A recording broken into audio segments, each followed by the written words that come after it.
Bienvenue au club, bienvenue dans l'Endurance Club, le podcast que j'ai toujours le plaisir d'animer chaque semaine en compagnie de notre rédacteur, spécialiste de l'endurance, mais rédacteur en chef d'Endurance Mag avant tout, Geoffroy Barre. Salut Geoffroy. Salut Anthony, bonjour à toutes et bonjour à tous. Épisode un peu spécial cette semaine, puisque nous allons parler de ta catégorie préférée, Geoffroy, le LMP3. Oui. Ouais, bah T'es écoute, content, hein oui, si, non mais en plus je le fais avec plaisir, avec engouement. C'est la catégorie que je connais le moins, mais c'est pas celle qui me désintéresse le plus. Non, en vrai, en plus il y a du challenge là parce que on fait cet épisode parce que 2025, il y a de nouvelles cartes distribuées, donc ça va être intéressant. Exactement. Et ce qui me plaît, moi, dans l'Endurance Club, c'est que on veut faire mieux connaître le monde de l'endurance qui nous fait vibrer. Et moi, je veux te faire mieux connaître le LMP3. Donc, on va donner des chiffres, des petites infos, des statistiques également. Et on va donc se projeter sur la saison 2025 et ensuite, bien sûr, sur l'avenir, les ambitions de cette catégorie LMP3. Puisque elles ont été en phase de test en octobre dernier, ces LMP3. Elles ont été présentées sur le paddock de Spa-Francorchamps pendant le LMS. Ces LMP3, donc on va rappeler quand même, Geoffroy, qu'il y a quand même 4 constructeurs qui sont représentés. Ça change pas, j'allais dire, depuis les origines de cette catégorie LMP3. On va avoir donc Ligier, qui pour l'instant est la marque la plus représentée sur les différents championnats assez hauts.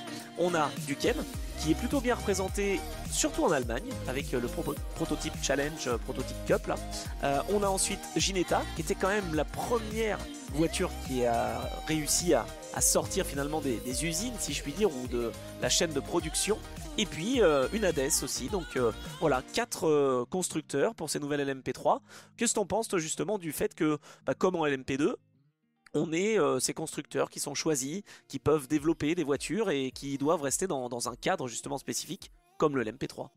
Ouais, bah écoute, c'est une règle qui vaut maintenant depuis 10 ans pour le LMP3 en l'occurrence. En fait, pour le LMP3, on était monté à un moment à 5 et même 6 constructeurs. En fait, au tout départ, il y en avait... Donc c'était pas Duquesne, c'était Norma, mais Norma a été racheté par Duquesne, donc de facto, c'est devenu le constructeur qui a le contrat et donc qui peut proposer ses châssis. Mais à la base, c'était Norma. Mais il y avait d'autres constructeurs au début. Alors, T'as raison, il y avait Dom. Il y a Dom qui est avec une voiture qu'on n'a jamais vue, c'est resté à état de concept, c'était la Dom Et Riley. S104. Ouais. La S104, j'aurais adoré la voir parce que toutes les voitures que Dom fait, c'est incroyable. Et Riley, effectivement, mais ça n'a pas abouti. En fait, ouais. J'avais oublié. Ah ouais, c'est vrai. Non, mais c'est incroyable. Mais en gros, Ligier a fait, eux, ils y sont pas pour grand chose. Enfin, ils y sont parce qu'ils ont bien travaillé, mais ils ont, sur la catégorie LMP3, eu la même chose qui s'est passée pour Oreca avec le LMP2. C'est-à-dire que les équipes se sont rendues compte, au fil des courses, au fil des saisons, que c'était potentiellement la voiture qu'il fallait avoir entre les mains pour faire de bonnes perfs. Et donc, c'est clairement la voiture la plus répandue aujourd'hui en LMP3. Même si, je dirais quand même que, je sais pas ce que t'en penses, mais on a une vraie mixité avec des Ligier et des Duquesne.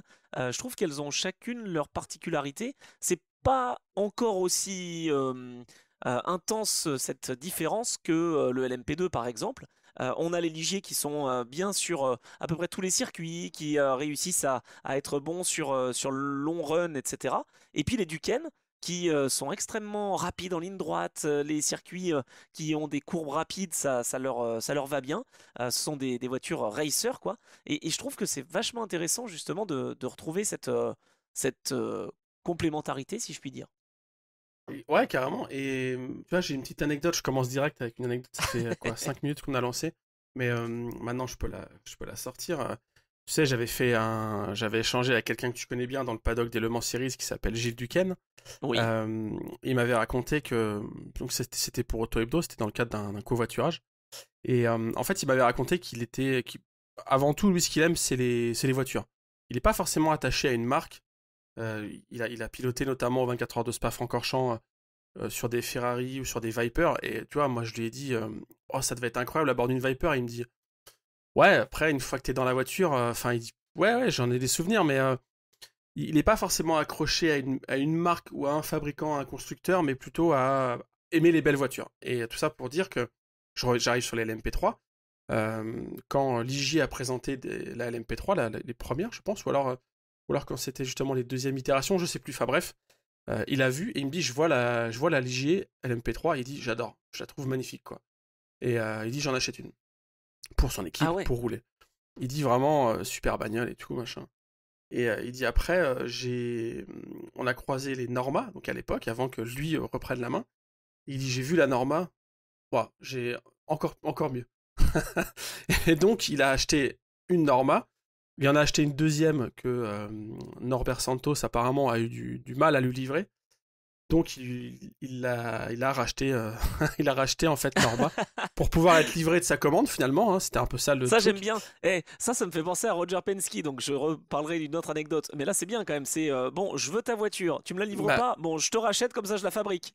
en fait, c'est comme ça qu'il me l'a raconté. Hein, vraiment, il m'a dit, j'ai appelé Norbert Santos et je lui ai dit bon, c'était en galère, tu vas pas réussir à me la livrer. Il fait si, mais il dit attends, on peut peut-être trouver un arrangement. Et donc voilà, c'est comme ça que Duquesne est rentré.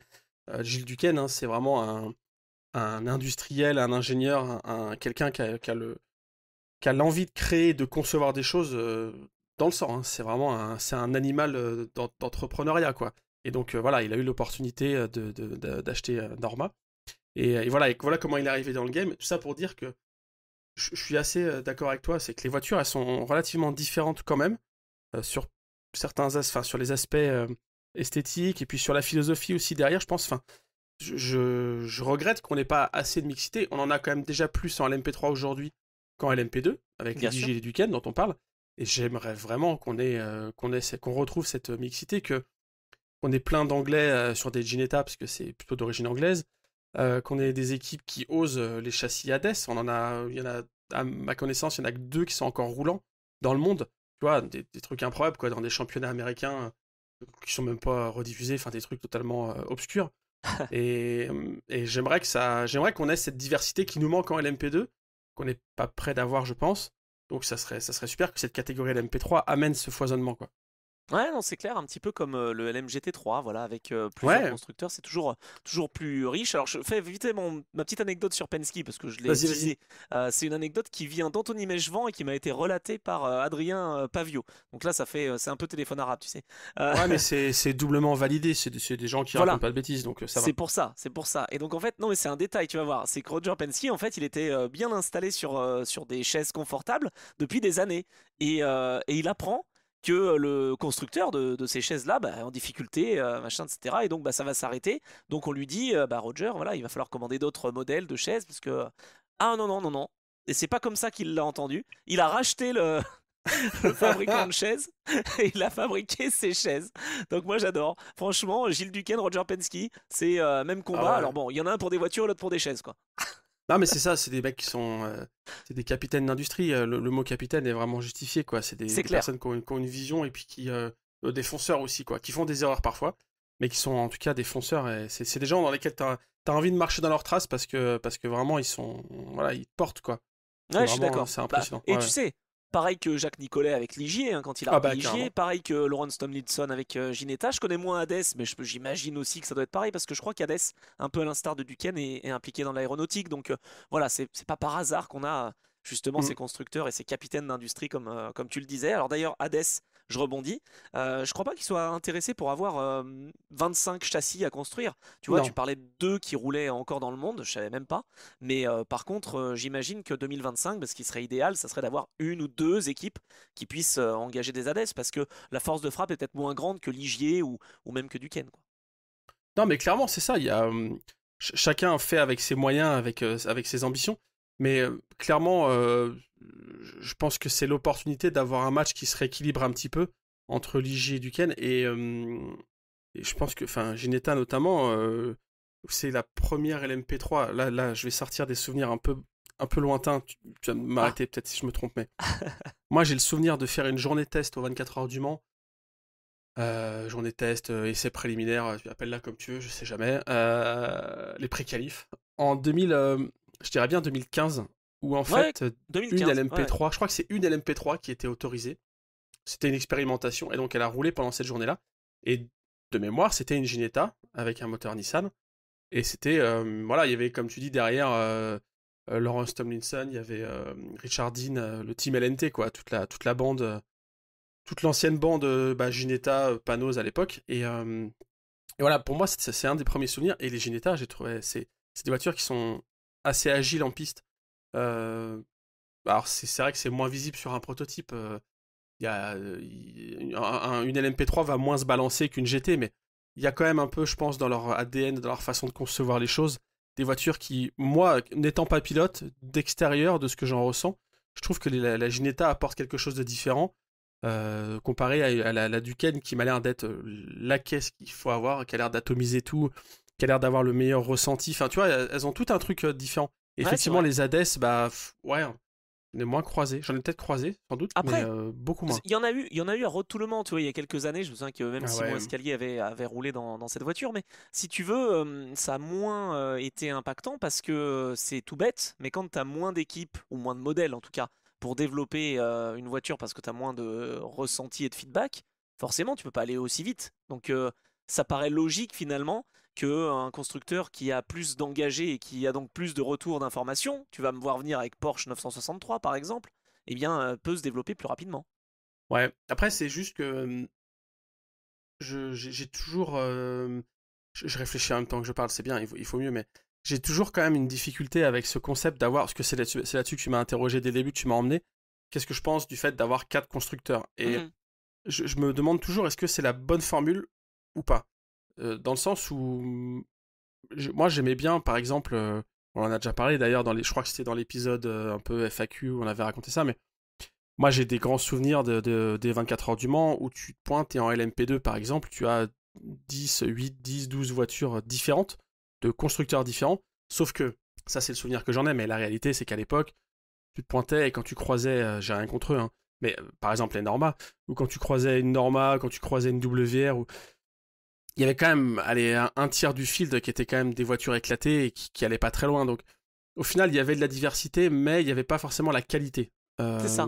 Là, on en est rendu à avoir 4 constructeurs qui, pour le coup, ont un vrai savoir-faire, faire des voitures. Ça, c'est leur truc. C'est pas une petite passion qu'ils ont développée dans leur garage avec un bloc de Peugeot 607. Je caricature, mais tu vois l'idée. Voilà, on peut le regretter parce que on perd un petit peu l'approche artisanale et à l'ancienne de faire des voitures. Mais je pense que ça professionnalise les choses et c'est très bien. Par contre, je pense que la CO et la FIA, je sais pas s'ils ont un rôle à jouer là-dedans, mais plutôt la CO, peut-être qu'ils ont un truc à essayer de trouver pour mieux redistribuer les cartes entre ces 4 constructeurs. Parce qu'il y en a forcément un qui va prendre le dessus. Il y en a forcément un qui va émerger comme étant dans le paddock. Tu connais bien les paddocks des Le Mans Series et de la Michelin Le Mans Cup. Il y a forcément un moment, les équipes vont se dire, attends, c'est une Duquesne qu'il faut avoir, ou c'est une Ginetta, ou en fait l'Hades, elle est super bien née. Mais ça, je sais pas. Attends, il pourrait pas y avoir une balance de performance? Alors, je sais que c'est contre-productif dans des protos, mais pourquoi pas? On le fait avec des GT. Moi, je me souviens très bien que les Ginetta, tu vois, en 2015, c'était la Juno P3, je crois, P315. Il y avait Gaëtan Paltou qui a roulé. Il y avait Chris Hoy, le champion olympique de cyclisme sur piste, qui roulait. Charlie Robertson, moi, je m'en souviens super. Et ils avaient gagné le championnat en LMP3, en ELMS, justement. Et ensuite, eh ben, les autres années, justement, comme tu dis, tu as l'IJ qui arrive, tu avais les Norma Duquesne, et puis bah, ça s'est un petit peu inversé, voire même complètement, puisqu'il n'y a plus de Ginetta. Pourquoi il ne pourrait pas y avoir des balances de performance? Est-ce que tu y croirais? Est-ce que tu pourrais y croire? Je parle même pas d'LMP2, parce que maintenant, les Oreca 07 sont en nombre, mais ça pourrait peut-être permettre de faire vivre aussi ces fameux 4 constructeurs, non? Je sais pas. Non, ça pourrait en pas. fait, le truc, c'est que vu qu'on a standardisé le moteur, on va pouvoir en parler un petit peu après, parce que justement, il y a une nouvelle génération de moteurs qui va arriver. Vu qu'on a standardisé le moteur, la seule différence que tu peux... Enfin, il y a plein d'organes autour, bien sûr, mais la grosse différence quand même, c'est sur la conception de la voiture, sur son aéro, et sur sa facilité à être emmené ou non par des pilotes pros, mais aussi par les gentlemen. Donc, au final, il y a forcément, dans ces 4 constructeurs, il y en a forcément un qui va faire une voiture qui est plus communicative, ou alors une qui est plus douce et qui est plus, tu vois. Et en fait, c'est justement... Enfin voilà, il va forcément y avoir des écarts. Et vu qu'on a standardisé le reste, mis à part pénaliser ceux qui travaillent bien et aider ceux qui travaillent moins bien... Ah, ça, c'est toujours le problème. Ah ouais, c'est... Mais... J'arrive pas trop à savoir comment, comment on pourrait Je faire, tu sais. vois. Non, mais alors, Non, mais c'est un je suis casse-tête, pas. hein. Ouais, parce que je suis pas pour à l'origine justement le fait de niveler vers le bas. Bah, d'un autre côté, tu peux pas faire progresser quelqu'un qui de toute façon voilà est à un niveau X ou Y. C'est plus facile de faire ralentir quelqu'un qui est rapide. Je suis d'accord avec toi. C'est sûr que c'est frustrant quand quelqu'un a bien travaillé qu'il soit sanctionné. D'un autre côté, pour avoir une belle lutte, ça peut être bien aussi parce que sinon c'est des championnats monotypes après. Après, on en parlait, tu sais, dans notre, quand on avait fait le débrief de la dernière course Le Mans Series à Portimao. Ouais. Tu sais, où tu m'expliquais que. J'ai oublié, parce que c'était un petit moment déjà, mais je sais plus quelle équipe avait gagné, notamment. Enfin, il y a une équipe qui était. C'était une Ferrari, je crois, qui était un peu en retrait parce qu'ils avaient eu un succès ballast et qu'ils avaient du poids en plus. Oui, tout à Et fait. bah C'était la voilà. Kessel, ouais. Bon, eh ben, ce système-là existe en LMGT3, il n'existe pas en LMP3, sauf si je me trompe, Non, non, non, il mais n'existe je pas. crois pas qu'il existe. Hein. Voilà, bah, alors, on va se finir à l'époque WTCC où on embarque du poids de partout. J'aime pas trop non plus, tu vois. En fait, t'es obligé de mettre une correction sur un truc, tu vois. Mais en Ouais, je vrai, ça comprends. pourrait être l'idée, hein. En vrai, parce que du coup, les équipes se diraient, ok, certes, on a pris un châssis Ligier, disons que c'est la meilleure. On a pris le châssis Ligier, on est devant. Ah, mais bon, tu vas gagner 2 courses, après, tu vas te prendre 40 kilos. Donc la course d'après, tu vas être moins bien. Donc, bah ok, c'est la Oui, règle du ça jeu. te Mais force du à coup, tu n'as aucun peut-être plus intérêt à avoir gérer. Hmm. t'as aucun intérêt à avoir la meilleure voiture absolue, dans le sens où chacun aura sa chance à un moment ou à un autre, quoi. En fait, c'est un peu. Je sais je connais des gens qui vont me tirer dessus quand je dis ça, que c'est vraiment l'opposé de la course automobile, quoi. Là, on est vraiment en train Mais bon, Alors, oui, c'est à l'opposé de la course auto, c'est vrai, mais d'un autre côté, c'est tellement bien fait. Enfin, honnêtement, moi j'étais un peu inquiet hein, au moment où on a dit qu'il y avait les hypercars avec les LMDH qui étaient en même temps que ouais. les LMH, etc. Moi, je trouve que cette catégorie hypercar, elle est quand même bien gérée. Et franchement, le travail de toute l'équipe de Thierry Bouvet porte ses fruits. Et c'est plutôt très bien fait. Je trouve que tu vois, la manière dont c'est fait, c'est pas qu'on veut faire gagner quelqu'un, c'est qu'on donne, comme tu l'avais si bien expliqué il y a quelques semaines de ça, bah en fait, on a un cadre et il faut essayer de maximiser dans ce cadre la performance de sa voiture. Ça veut pas dire que ce cadre-là est le meilleur, ça veut dire que dans ce cadre-là, la performance peut être optimisée. Enfin, je sais pas, j'ai trouvé que c'était plutôt intelligent. Alors, est-ce qu'on pourra le faire aussi en LMP3 parce qu'on a un petit peu moins de données, parce que bah, forcément, c'est pas la catégorie reine, donc c'est peut-être un petit peu plus compliqué, mais je sais pas, je me dis qu'il y a quelque chose qui pourrait être possible et comme ça ferait vivre tous les constructeurs. En tout cas, ce qui est sûr, c'est que on va être sur une révolution sur un élément qui est le moteur. Ah oui, ah oui, On va en changement, parler. gros Voilà, changement. changement de moteur. Par contre, on est sur de la continuité en ce qui concerne le, le design, l'élément, les carrosseries. Enfin, ce qu'il Ah faut bah comprendre, oui, c'est qu'on n'est pas sur des voitures. Ne vous attendez pas à avoir des LMP3 radicalement différentes. Pourquoi? Parce que les changements qui sont autorisés sont vraiment à la marge. C'est plus des upgrades que des voitures totalement nouvelles. ah quand Et même. Moi je trouve qu'elles sont un peu différentes, hein, ces modèles 2025 là, qui vont d'ailleurs période 2025-2029 hein, d'ailleurs, on l'a ouais, mais pas précisé, mais ce que je veux dire, c'est que par exemple, ouais, tu fais bien de le dire, effectivement. Ce que je veux dire, c'est que tu as pour les LMP3 actuels, donc tu peux, si demain on lance le Drevet Racing Team, par exemple, tu vois, oui, allons-y. on peut acheter, si tu veux, n'importe laquelle des quatre, donc ça sera 300 000 euros, enfin pardon, 299 000 euros, ouais. Voilà, Oh. 299 000, dont 209 800 euros pour le châssis et 89 200 pour le groupe motopropulseur. N'empêche que ça, c'est pas un détail. C'est vrai que toutes les voitures sont au même prix. Donc il n'y a pas d'avantage de se dire je vais aller plutôt chez Ligier ou plutôt chez Duquesne ou chez Ginetta pour tel ou tel prix avantageux. Au moins le prix est fixé. Donc oui, Voilà, bon, on est dans la création de ce Drevet Racing Team. J'y suis là. on Je a me vois. ça, mais on peut aussi très bien aller sourcer une Hades aux États-Unis, celle dont je te parlais là, qui fait des track days, tu vois. Il y en a une qui était à vendre, elle n'est pas partie là l'autre jour, et c'est une vraie histoire, hein, à 80 000 dollars. Le prix de réserve n'a pas été atteint. Donc elle a été vendue à 80 000 dollars avec un suivi claqué au sol parce que les mecs ne savent pas combien de kilomètres elle a réellement parcouru. Enfin bon, l'historique est à revoir. Mais bref, tu peux l'acheter à 80, on va dire 100 000 dollars peut-être, je sais pas s'ils sont prêts à la lâcher. Et du Ouais. coup, on achète le kit à 60 000 euros pour la faire basculer vers la nouvelle version. En fait, tu peux avoir un kit qui upgrade la voiture, et ça, c'est 60 000 euros le kit à peu près. Alors, c'est vrai, t'as raison. Alors, ça 60 000 euros, t'as le kit châssis. Mais après, attends, ça s'arrête pas là. T'as le kit moteur, 60 000 euros aussi. Donc, elle va te Ah, bien coûter sûr. 220 000. Eh oui. Ouais, bien sûr, et surtout que là, le moteur, imaginons qu'on parte sur mon Hades dont je te parlais, donc Ouais, la Hades Evo, donc qui n'est pas la première, mais qui est la deuxième génération. Déjà, celle-ci, c'est étonnant parce qu'elle a été homologuée depuis la première, donc sachant que l'empattement a été réduit, donc je sais pas trop comment ils ont fait, mais bref, un petit bricolage. Et ouais. donc là, il faudrait en plus, comme tu dis, faire en sorte qu'elle reçoive la greffe d'un nouveau moteur qui n'est plus un bloc Nissan, mais qui est un bloc Toyota. Bon, autant l'acheter neuve, hein, Oui. Bon, allez, on va Mais en repartir tout sur cas, une ça bonne base reste avec le possible. Drevet Racing Team et on va Mais, acheter la voiture à 299 000 euros. mais ça reste possible, c'est prévu dans le règlement, de pouvoir faire évoluer les voitures actuelles, et ça, c'est une question d'argent. Quand une équipe investit dans une LMP3, quelle est la possibilité de la faire évoluer au fil des saisons?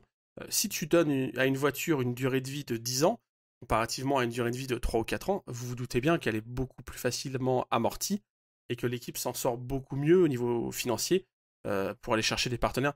Enfin, il y a des voitures LMP3, on dirait des voitures de Paris-Dakar qui sont gavées de stickers publicitaires, mais il y a d'autres équipes qui ne sont pas forcément dans la nécessité d'aller chercher 50 000 partenaires parce que ça reste quand même du sport auto, je mets des guillemets, vous ne me voyez pas, mais abordable. On est quand même sur un truc qui est C'est vrai. Bah, de toute façon, accessible. c'est simple, hein. En 2015, c'était la promesse d'ailleurs, hein. La Ouais, catégorie ouais. d'entrée, c'est le LMP3. C'est-à-dire que tu as la Ligue European Series avant, qui fait partie de cette pyramide de l'endurance, mais sinon, C'est ensuite, vrai. quand tu arrives dans Michelin Le Mans Cup, donc, dont le Road to Le Mans fait partie, ben avec ces LMP3, tu peux ensuite aller en LMP2, puis après en hypercar. Donc, c'est vrai que c'est la porte d'entrée. C'est plutôt une bonne chose, moi je trouve, hein. C'est Le Mans prototype, donc 1, 2 ou 3, enfin à l'époque c'était ça. Maintenant c'est 3, 2 et hypercar. Mais t'as raison de le dire, parce que ça permet, et on y viendra dans un deuxième temps, dans quelques minutes, de faire éclore des nouveaux talents.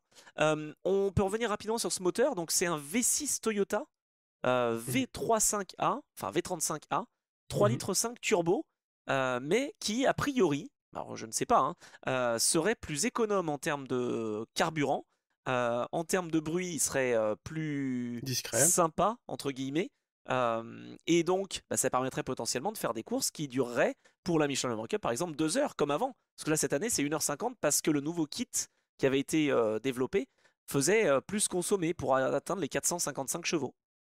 Ok. Tu vois? J'avais pas réfléchi comme ça sur Et la oui, longueur des tu vois, courses. et ben Ouais. moi j'y ai pensé à ça et je me dis, ce moteur Toyota qui en plus est plus performant, parce que c'est plus 455 chevaux pour le Toyota, contrairement au VK56 Nismo, c'est 470 chevaux.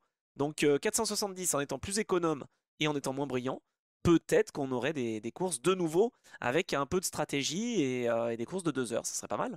En fait, ouais, ça faisait partie du cahier des charges de la CO quand ils ont lancé l'appel d'offres pour renouveler cette catégorie LMP3. Ils ont, euh, ils ont écouté les constructeurs de châssis qu'on vient d'évoquer là, et puis ils ont aussi en parallèle lancé un projet pour, au niveau motoriste, qui veut continuer. En fait, pourquoi ça se fait? Deux raisons. La première, c'est que Nissan, ils arrêtent de produire des V8, donc Ouais. que ça vous a pas échappé qu'il faut quand même être quand tu commercialises des voitures, le V8 aujourd'hui, il y en a quand même moins dans les voitures qu'on achète tous les jours, hein. Ouais. Donc Nissan arrête la prod des V8, si je dis pas de bêtises, ou alors ça va rester vraiment très confidentiel sur certains modèles performance, mais ouais, je crois qu'on peut dire qu'ils ont fait une croix dessus. Donc ça, c'est la première raison, c'est que techniquement déjà Nissan arrête fin 2024 les V8, donc si tu veux en mettre dans des voitures de course, ça va être compliqué. Et deuxième raison, c'est que la CO aussi, ils essayent d'être dans l'air du temps et de suivre en tout cas ce qui se fait. Parfois, la compétition est pionnière et apporte des innovations avant qu'elles soient sur les voitures de route. Là, entre guillemets, c'est un peu le contraire, c'est-à-dire que, enfin, ils suivent la tendance. On va sur du downsizing au niveau des moteurs, Bien donc sûr. ça n'a plus beaucoup de sens d'avoir un V8 dans une LMP3. Donc on bascule sur des V6. Et donc voilà, ça faisait partie. Ça, c'était le cahier des charges. Ouais. Et ben, il se trouve que c'est Oreca, mais via une base Toyota, comme tu viens de le dire, qui a emporté cet appel d'offres. Donc ça sera bien un bloc Toyota, le V35A, qui sera assemblé et préparé, donc coursifié par Oreca. Pas mal du tout, ouais, parce qu'Oreca, ils étaient déjà justement en préparation de ce moteur Nismo. Donc bah, Toyota arrive finalement en LMP3. Bon, c'est peut-être aussi un moyen de mettre des billes dans la première marche de l'endurance pour peut-être, pourquoi pas, former des jeunes pilotes. Alors je sais que là, c'est plutôt un accord commercial et que Mm. ça permet à Toyota d'utiliser aussi ces moteurs qui en fait bah, sont, comme tu l'as dit, dans des véhicules civils, quoi. Hein. On retrouve ces moteurs dans quoi? Dans des Lexus et des Toyota Tundra, c'est ça? Ouais, en fait, c'est ça. On l'a essentiellement. Enfin, ouais, il y en a partout dans le monde, mais le gros modèle que j'ai vu, c'était les Toyota Tundra. Alors, je suis désolé, je vois pas à quoi ça ressemble, mais voilà. Et les Lexus LX600. Ce que je sais en tout cas, c'est que ce moteur a eu la version qui est présente dans les voitures de série, hein, a eu droit à un petit rappel l'été dernier aux États-Unis. Ah, oula. Parce que il y avait des traces, enfin comment on appelle ça? J'ai pas le nom, comme si j'étais ingénieur. Des traces, des dégradations, des bouts de matière suite à l'usinage de pièces du moteur sont potentiellement encore présentes dans le moteur, n'ont pas été totalement enlevées, et donc peuvent entraîner un dysfonctionnement. Dysfonctionnement qui peut être la voiture démarre pas, ou perte de puissance, enfin il y a plein de mini Oui, mais problèmes attends, apparemment qui peuvent ça, arriver. ça c'est quand t'as pas Oreca qui s'occupe du moteur. Mais bien sûr, ça, ouais, c'est juste c'est juste pour servir de base d'information quand ces moteurs arriveront en compétition. Voilà, on pourra se dire dans l'historique il y a ça, la version civile sans aucune intervention d'Oreca évidemment, et produite que entre, il y a une certaine période de production. En fait, c'est comme quand il y a un rappel sur des voitures. Hein. Oui, Ça arrive, j'allais dire malheureusement, c'est quasiment tous les jours qu'il y a des rappels que les constructeurs font des rappels. Toyota d'ailleurs, on avait fait des sacrés à une époque sur les Prius. Quand il y a un problème, ils rappellent les voitures. Là, en l'occurrence, c'était pour un problème justement sur le moteur.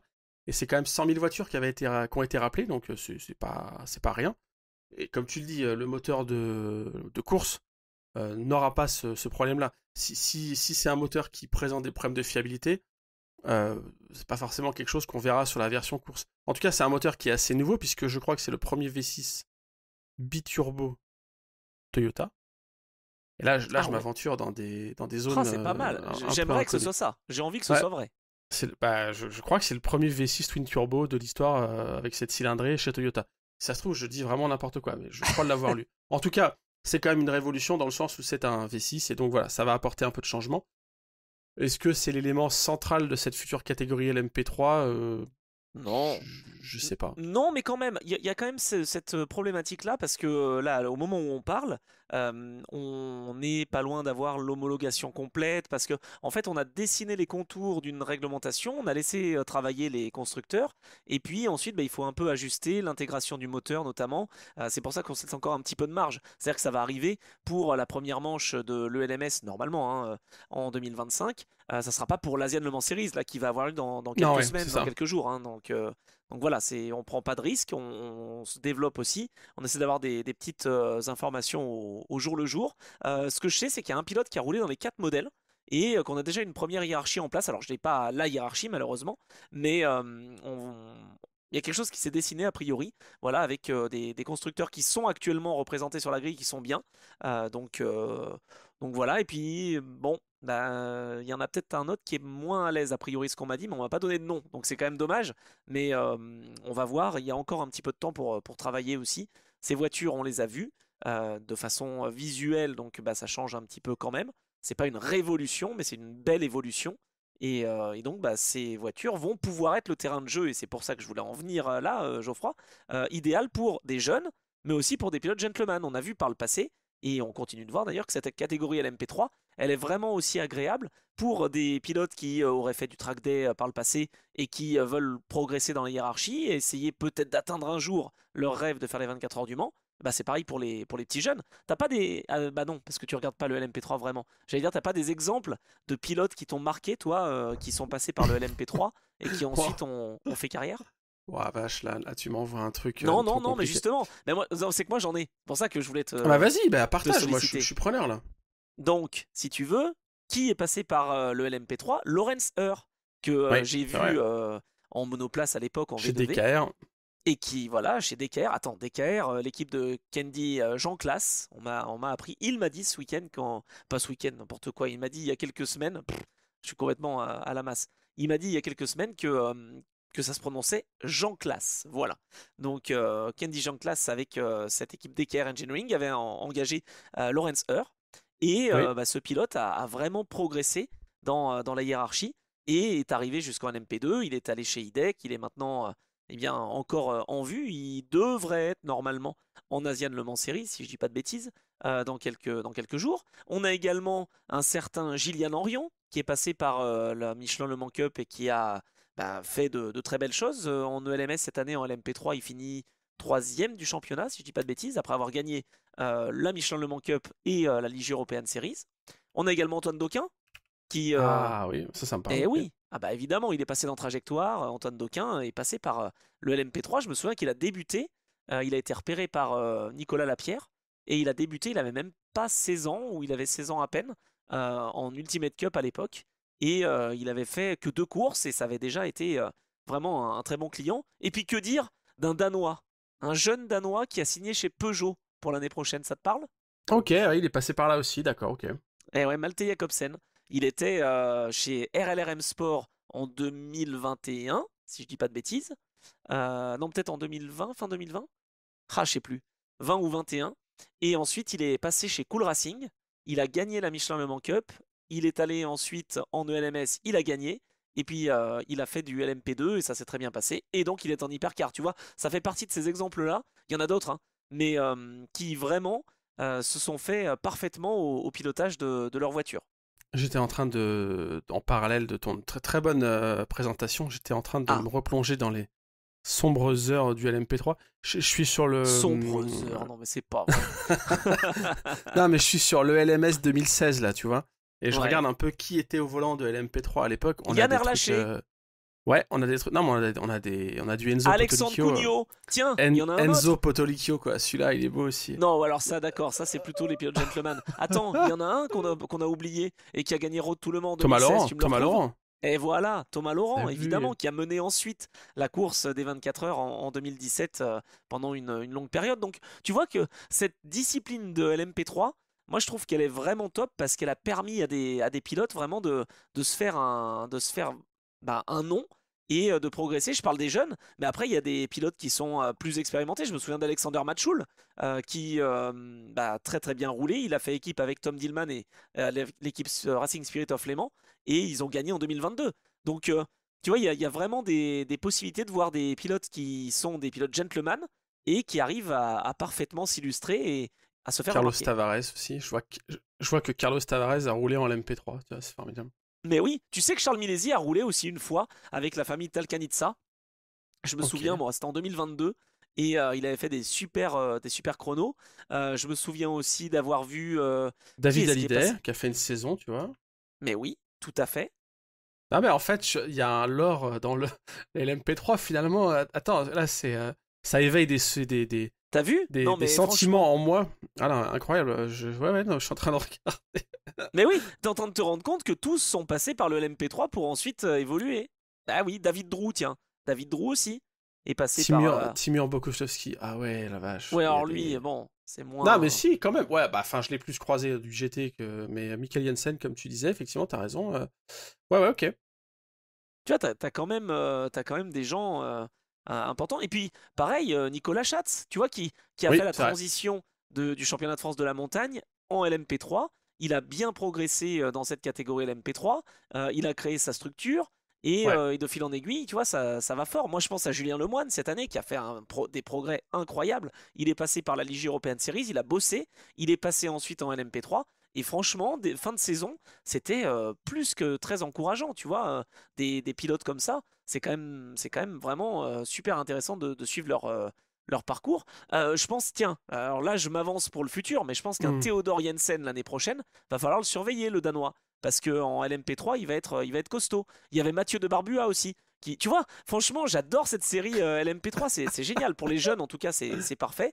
On a aussi Fabien Michal, qui était vraiment au top cette année dans la caisse, dans la Duquesne de chez RS GP. Adrien Chila, vainqueur l'année dernière en ELMS LMP3. Il va en Michelin Cup, il gagne.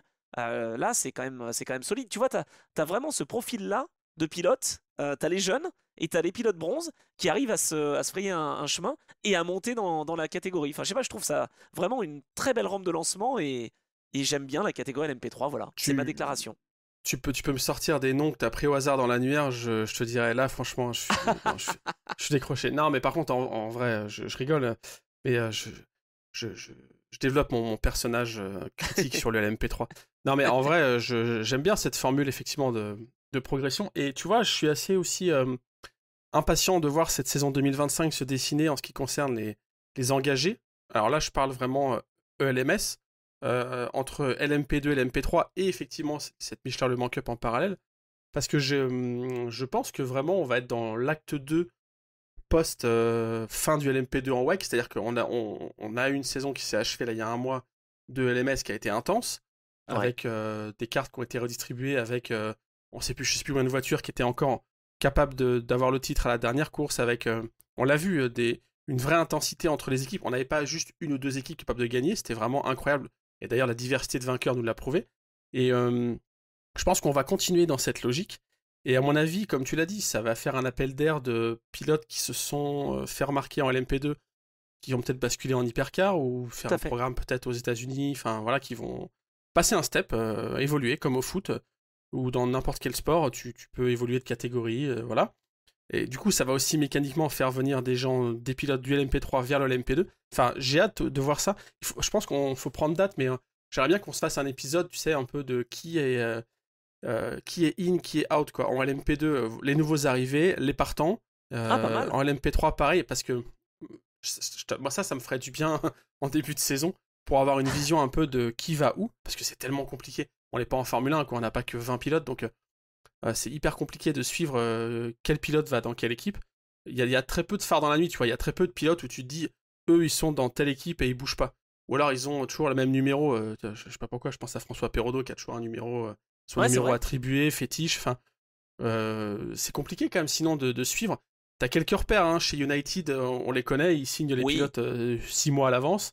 Mais sinon, si Paul Di Resta n'est pas chez United l'année prochaine, alors, je veux pas m'engager sur un truc, mais bon, je ferai quelque chose. Ah non, mais j'espère qu'il sera plus. Non, mais Paul, allez, au revoir, retraite, merci Paul, c'était super. Allez.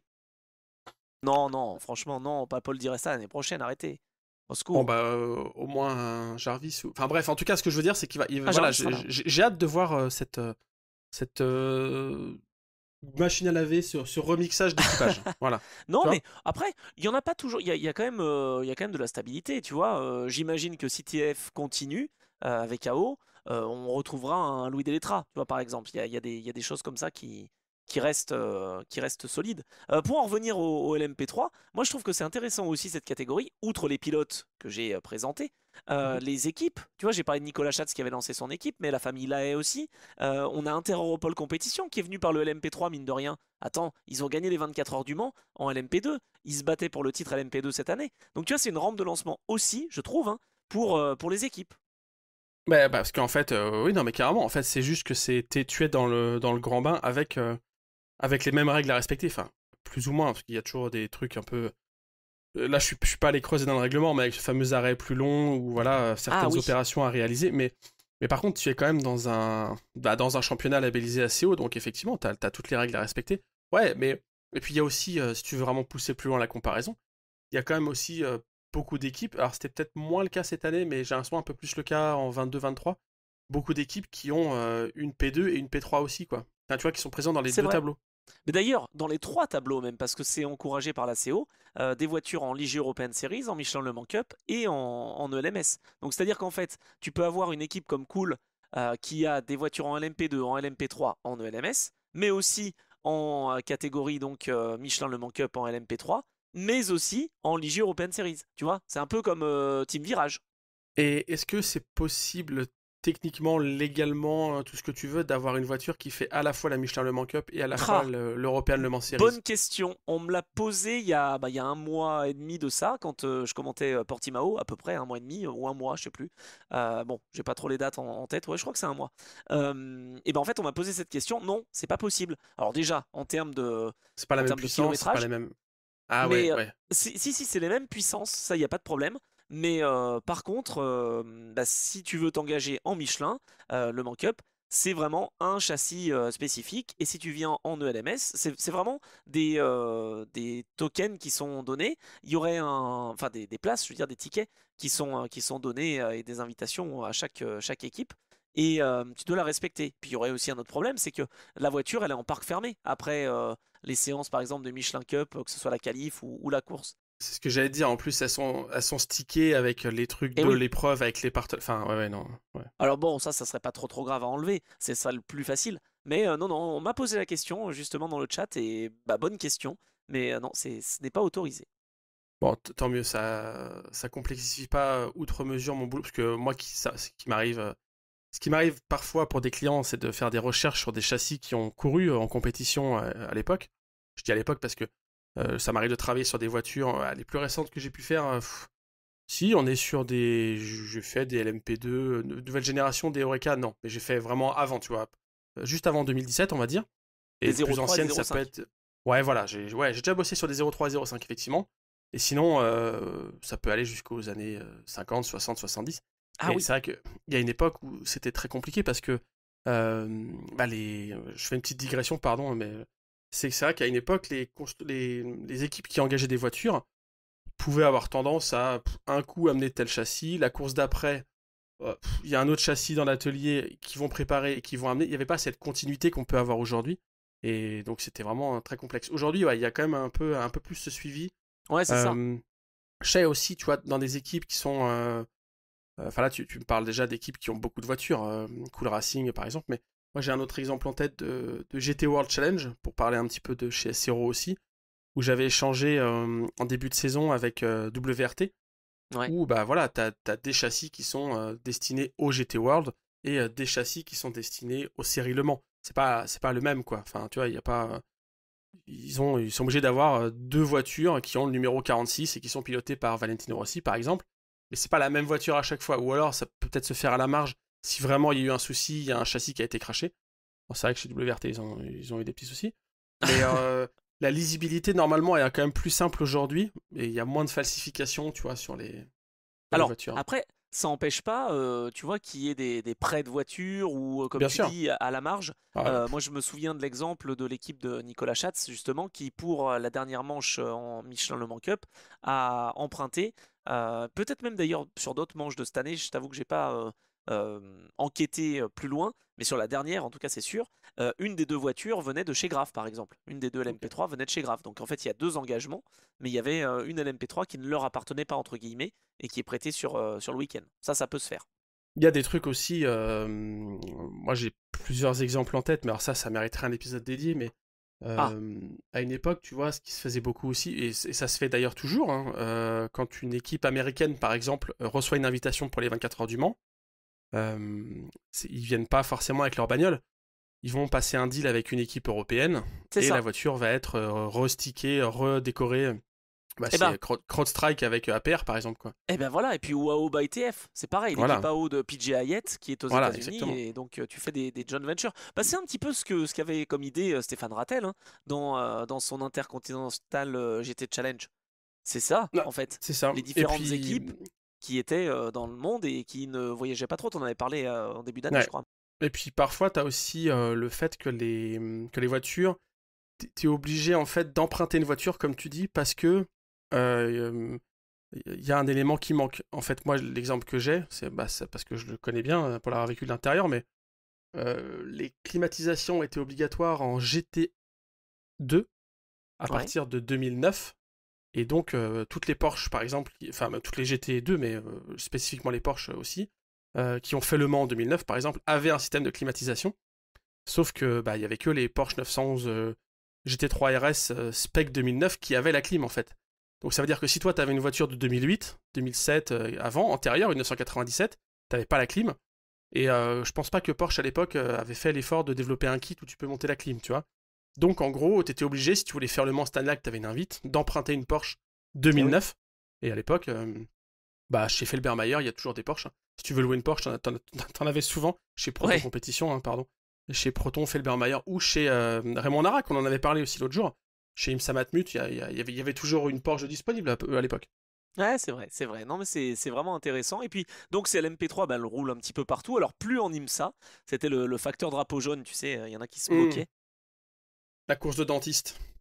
Non, mais c'est vraiment pas le cas, hein, pour le coup, ouais, la course au dentiste aux États-Unis, mais en Europe, je trouve vraiment, et on l'a évoqué, parce qu'il y a des jeunes qui prennent les choses sérieusement, les gentlemen pareil, on a de moins en moins de problématiques avec les LMP3. Bah déjà, il n'y a plus d'IMSA, donc déjà ça c'est plus facile, mais elle roule en Michelin Le Mans Cup, elle roule également donc bah, en Allemagne, et puis elle roule en Asie, hein, c'est LMP3, donc en Michelin Le Mans Cup, il y a un petit comment dire, changement pour 2025, petit changement de format avec bah, une catégorie LMP3 Pro-Am également, en plus de la catégorie LMP3 où on retrouve un équipage pro, entre guillemets, qui vont comprendre des pilotes silver qui peuvent être associés à un pilote gold. Donc là, ça va changer peut-être la physionomie aussi.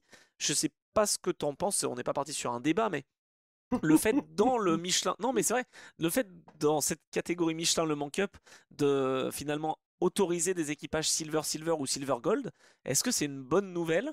Parce que l'objectif quand même de cette Michelin Le Mans Cup, c'était justement de faire passer un moment agréable, je sais pas si c'est vraiment le mot, mais de faire passer un moment où on peut prendre de l'expérience pour les pilotes gentlemen et d'avoir l'occasion de faire le Ouais. départ et d'avoir l'occasion de faire la qualif. Et, tu vois, et là, je sais pas ce que ça va donner. On va voir. Mais il y aura Je un changement en tout suis, cas. je suis divisé sur cette question, monsieur Drevet. En fait, Ah, moi aussi. j'ai toujours. En fait, je vais prendre un parallèle, mais je, je trouve ça bien, par exemple, que toutes les personnes qui finissent un marathon aient une médaille, tu vois, parce que c'est quand même un Mm. exploit de faire un marathon. Et en même temps, je trouve ça un peu ridicule que tout le monde ait une médaille, parce qu'à un moment, bah non, c'est. Enfin, dans l'historique, c'est souvent les trois premiers qui ont une médaille, et après, bon, oui, t'as fini, mais. Et donc là, en fait, ou- ouvrir une catégorie en. Ça fait distribution de médailles, je trouve. Enfin, en fait, c'est que oui, on va faire ça. Puis après, on peut faire la catégorie AM. Enfin, on peut finir comme chez SRO où tu as 28 Ouais, c'est catégories. vrai. Mm. Bah, ou aux 24 heures du Nürburgring où en fait, tu prends le départ. Bah, sauf si tu le prends en SP9, mais si tu es dans une sous-catégorie aux 24 heures du Nürburgring, franchement, t'es déjà en contention pour le. Tu peux déjà te battre pour le podium quasiment, hein. Enfin, je veux dire, c'est. Donc, là, j'exagère évidemment, il y a plus de Non, mais c'est un peu voitures, ça. mais je suis pas certain de la pertinence. Peut-être qu'il aurait fallu changer la règle globale pour tous les engagés, du coup. Je sais pas. C'est Ouais, compliqué. mais si tu fais ça. Eh ouais, le problème c'est que les équipages avec un pilote bronze, ce qui est pour moi l'ADN du Michelin Le Mans Cup, se retrouvent piégés parce que les pilotes bronze, en fait, si tu veux, ils vont payer quand même assez cher leur baquet, enfin à hauteur de ce qui est demandé hein, pour un engagement sur une saison, et au final se retrouver bah, au milieu du paquet. Donc bah, pas forcément la même expérience non plus de pilotage, je veux dire, tu vois, tu es dans le peloton, tu perds un peu d'adhérence, t'as plus trop d'aéro, t'as des pilotes pro qui vont, enfin pro, des pilotes silver qui vont s'échapper d'entrée de jeu et qui vont revenir assez rapidement prendre un tour. Enfin, voilà, je sais pas. Je suis partagé sur. On verra bien hein, ce que ça va donner, mais Il y a des règles, à mon avis, qui sont incroyables. Enfin, quand t'es pilote, que t'es pas gentleman, mais que t'es pilote et que t'as un sacré niveau. Je pense à un pilote qu'on a cité tout à l'heure, mais je vais pas le redire parce que voilà. Mais en fait, il y a des pilotes qui ont le Mans Series, par exemple, en LMP2, j'ai des exemples, notamment je pense à lui, qui sont parfois condamnés à faire des courses de merde. Parce que, en gros, tu roules avec le gentleman, et toi, on va te mettre des vieux pneus, parce que toi, tu vas pas trop te faire plaisir, en fait. Toi, tu vas aller oui. qualifier la caisse, ou enfin, trouver le réglage plutôt. Tu vas aller trouver le réglage, mais c'est le mec qui paye et qui va rouler, et toi, t'as un peu le sale boulot à faire, et Ben tu vas alors, pas maximiser le temps de roulage, c'est et clair. enfin, tu vois, c'est un peu. Donc, oui, c'est toujours compliqué, ouais. Tu vois, d'ailleurs, c'est pour ça, tiens, je vais citer aussi Gaël Julien, que j'ai pas cité là pour le terrain de jeu idéal des LMP3, tu vois. Gaël Julien qui a offert le titre à l'équipe RLR et qui s'est offert le titre aussi. C'était ça. Si tu veux, en fait, dans ces courses, alors que ce soit en Michelin Le Mans Cup ou en ELMS, hein, Mhm. ton objectif, c'est de faire progresser les pilotes qui sont moins capés et ceux qui peuvent te faire perdre le plus de temps au global. Donc, en fait, tu as raison. On va mettre des pneus neufs à des pilotes bronze pour qu'ils puissent limiter Eh la oui, perte de temps. Et puis bah, Gaël Julien, par exemple, se retrouvait toujours pour ses derniers relais avec des pneumatiques usagées. eh Donc il oui. faisait un travail de malade et ça se voyait pas trop finalement. Mais c'est ça. C'est donc, j'arrive pas à savoir quel est le. Dans un monde idéal, on ferait Je sais un pas. championnat où chacun se bat à armes égales et machin, mais on peut pas en fait. Ça serait pas viable, surtout le LMP3. Ça serait pas viable économiquement, quoi. Déjà il y a ça, et puis le problème c'est qu'après on est sur un championnat club à ce moment-là, tu vois, un championnat de roulage où t'as que des pilotes qui sont passionnés, hein, mais qui sont pilotes bronze parce qu'ils n'ont pas beaucoup d'expérience. et puis ça roule. Enfin, il y en a déjà qui existent des championnats comme ça. Là, Ouais, en puis Michelin Le Mans Cup, c'était l'objectif de faire rouler justement des pilotes bronze avec des jeunes pilotes pour pouvoir créer une émulation, quoi.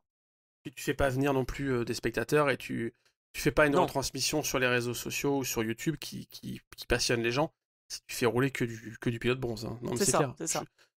Mais ils sont importants. Donc voilà, en tout cas, je voulais en parler de ce changement de format. Et puis on va ouvrir aussi un peu à l'Asian Le Mans Series, hein, où on retrouve des LMP2, mais aussi des LMP3 en plus que les GT3. Donc ça va être intéressant. Elles seront au nombre de... Alors attends, combien je calcule? Normalement 7 LMP3 en Asian Le Mans Series, parce que ça va commencer bientôt, hein. 6 au 8 décembre, Sepang. Mhm. Ensuite, on aura Dubaï les 7 et 9 février. Et puis Abu Dhabi 14 et 16 février. Donc c'est une saison qui est relativement courte, mais au final, en termes de nombre de points, ça fait pareil que le LMS, puisqu'on a 2 courses par week-end, et donc ça fait 6 possibilités de marquer. Donc le championnat augmente d'année en année, et c'est assez intelligent, je trouve, de faire 2 courses d'endurance le même week-end, c'est 4 heures, donc on peut parler d'endurance, quoi. Ouais, puis ça y est, ils ont trouvé leur format. Enfin, en tout cas, ils ont trouvé leur public. Alors, le public dans les gradins, je suis pas certain. C'est Oui, toujours le débat avec l'Asie où c'est toujours compliqué d'avoir du monde dans les tribunes. Mais par contre, ils ont trouvé leur public en termes d'engagés. Ça, c'est sûr que là, on est sur un truc vraiment solide. Donc, franchement, je vais suivre aussi avec intérêt cet Asian Le Mans.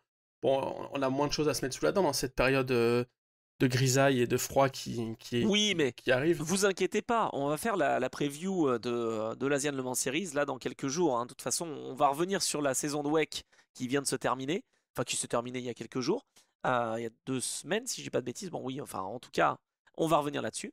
Et puis ensuite, on présentera l'Asian Le Mans Series. Mais franchement, ça va être Et il y a intéressant. l'IMSA qui arrive aussi. Il y a l'IMSA qui arrive. Bah, c'est vrai, il y a les 24 heures de Daytona, ouais, ça va s'enchaîner. Mais ce que je trouve intéressant, c'est que tu retrouves des équipes, évidemment, qu'on connaît bien, hein. Pour la catégorie LMP3, bah, tu as du Graph, tu as Ultimate, tu as Inter Europol Compétition, iClass Racing aussi, qui sera là. En termes d'équipe LMP2, bah, c'est plutôt pas mal du tout, avec des équipes qu'on connaît, comme AF Corset par exemple, ou Proton. Mais bah, moi je suis intéressé, mais on y reviendra plus précisément. Mais il y a l'équipe de Romain Dumas qui va arriver, donc voilà, Oui, bah alors ça va être quelque d'ailleurs, chose. tu fais très bien d'en parler parce que Ah, l'équipe de Romain Dumas, c'était aussi une équipe qui était dans les petits papiers pour travailler avec Hyundai et Genesis. ah, exact, exact. Eh bien, en tout cas, l'Asian Le Mans Series prend de plus en plus d'ampleur. Et donc, bah, via les pilotes LMP3, c'est pareil, hein, aussi. Ça va être intéressant, même si maintenant, je crois quand même que depuis 2 ou 3 ans, les invitations ne sont plus avec les LMP3, mais les LMP2 aux 24 heures du Mans. Donc, Ouais, à c'est voir. ça. Et on n'a plus Nikita Mazepin. Oh, quel dommage. Mm. Non, parce qu'il avait fait des belles manœuvres l'an passé. Ah oui, des manœuvres costauds. On aura l'équipe de Earl Bamber par contre, hein, donc je sais pas si les pilotes qu'il a choisis vont être aussi spectaculaires que lui, mais va falloir Bah, s'accrocher en non, Asian. mais en tout cas, c'est marrant parce que tu vois, ça fait plusieurs pilotes bah, ça fait des années que Timo Bernhard, par exemple, a son équipe et que ça marche Bien plutôt sûr. bien. Earl Bamber aussi a senti le truc. Et Romain Dumas, là, qui lance sa propre structure, c'est pas innocent, hein. Enfin, si. Il a déjà largement de quoi faire. Il a déjà ses propres voitures, mais dans d'autres disciplines, le rallye-raid notamment. Mais là, s'il fait quelque chose sur circuit, moi, ça me rappelle un petit peu. Bah, ils ont plusieurs points communs. Mais ça me rappelle un petit peu aussi l'arrivée du Sébastien Loeb Racing, tu vois, à l'époque. Ouais, un peu, c'est vrai, c'est vrai. Le côté distance un peu, parce que Romain Dumas, il a clairement dit que c'était pas pour lui, hein. Il s'est pas monté une équipe pour avoir un volant, parce que je pense que des propositions, il en a. Et puis Oui, bon, il a aussi bien bourlingué, donc ça va, je pense il a envie de passer à autre chose. Mais c'est vraiment faire une structure pour faire évoluer, comme tu l'as dit aussi, des jeunes pilotes. Et peut-être se positionner pour travailler avec un constructeur où il y a un vrai savoir-faire du côté d'Alès et du côté de Romain Dumas, hein. Il y a quand même un truc ouais, c'est assez vrai. costaud. Non, non, mais en tout cas, on va suivre ça. Donc, on fera la présentation complète, hein, évidemment, Oui, oui, oui, dans oui, oui. quelques jours. Mais voilà, l'occasion de dire qu'il y avait quand même des LMP3. Bon, ben, je trouve que, enfin, si tu n'as pas grand-chose d'autre à ajouter, on a essayé d'être complet le plus possible sur cette catégorie, donc qui bah, va fêter ses 10 ans. Alors, c'était la 10e saison, puisqu'on parle de 2015-2024, c'était la 10e saison. Et là, 2025, ce sera un anniversaire, quoi. C'est les 10 ans, si je puis dire. Donc, bah, ça va être là aussi, encore une fois, très bien de voir des nouvelles voitures, des nouvelles motorisations et peut-être aussi les facultés d'adaptation de certaines équipes qui vont pouvoir revenir peut-être aux avant-postes, hein. Ça fait un moment que Inter-Europol en LMP3 n'est plus sur le devant de la scène. Peut-être que ce sera l'occasion de revenir. Écoute, tu me demandes si on a été assez complet. Je vois que ça fait 55 minutes qu'on enregistre sur la Ah, catégorie LMP3. Je pense qu'on a vraiment été ultra complet. Je pensais pas pouvoir tu vois? disserter comme ça sur le. Non, mais ouais, donc Parce on s'est a dit fait un bon tour. en privé, on s'est dit, oh, ça va être un petit épisode de 30 minutes ou même 20. Ouais, mais ça, T'inquiète, tu on me n'a dis pas ça tout le grand-chose à temps. dire. À chaque fois, tu me dis non, mais là, on va faire plus court, on fait 30 minutes. Bon, Oui, bon, c'est vrai, on a effectivement cette propension à pouvoir disserter et parler. Mais j'espère que ça vous plaît, hein. En tout cas, n'hésitez pas à mettre toujours ces petites étoiles, 5 étoiles, des petits commentaires, en parler autour de vous, hein, de cet Endurance Club, parce que je sais que vous m'en parlez, donc ça veut dire que vous écoutez. Donc on vous en remercie beaucoup avec Geoffroy. Et ben, on n'hésitera pas évidemment à avoir encore de belles discussions et on espère que vous allez pouvoir nous donner aussi quelques petites idées de sujets, pourquoi pas, si vous avez envie. Et puis cette vidéo bah, qui va arriver, on profitera de l'hiver, Geoffroy, pour mettre tout ça en place et être c'est dans le. prêt et dispo l'année prochaine, quoi. Exactement, c'est. Si tu voulais basculer sur c'est quoi ton actu, bah tu vois, moi je suis vraiment en train d'essayer de monter ça, d'avoir un setup vidéo et qu'on puisse attaquer cette nouvelle saison 2025 Ah, qui réserve des surprises. Il y a des oh, tout à surprises qui fait. arrivent. Et, Ça va être et bien. voilà, et qu'on la commence en mode vidéo, puisque la première saison qui va se conclure là, de l'Endurance Club, ça a été, sincèrement, on aura le temps de faire un épisode bilan, mais bien suivi et avec beaucoup de personnes au rendez-vous, donc ça nous fait vraiment plaisir. Et donc voilà, là on va passer pareil, on change de catégorie, on monte Voilà, d'un braquet et on bascule sur de la vidéo.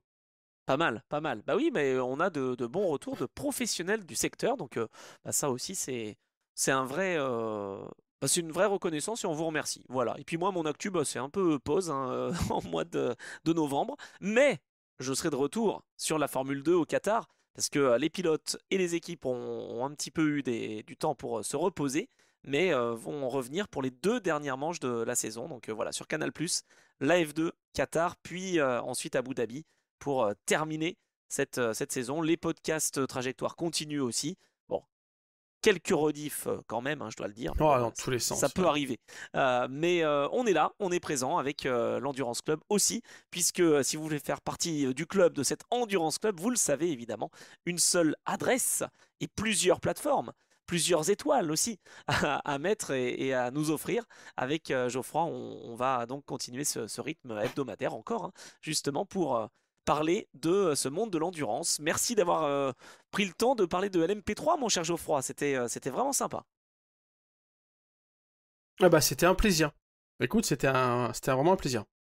Bon ben voilà, j'en suis ravi. Tu suivras plus attentivement Ouais, les courses ouais, ouais, ouais. LMP3 l'année prochaine. Carrément. Non mais vraiment, ça va m'atteler un peu plus sur l'MP3, ouais. Ouais. Ouais, tu vois, quand tu te rends compte des pilotes qui sont passés et des équipes qui ont évolué aussi par cette marche, c'est vraiment un beau travail de l'ACO et de toutes les instances compétentes justement pour faire progresser cette échelle de l'endurance. Bon, et ben on se donne rendez-vous la semaine prochaine, évidemment, même lieu, même heure, pour un nouvel épisode de l'Endurance Club. Salut à tous!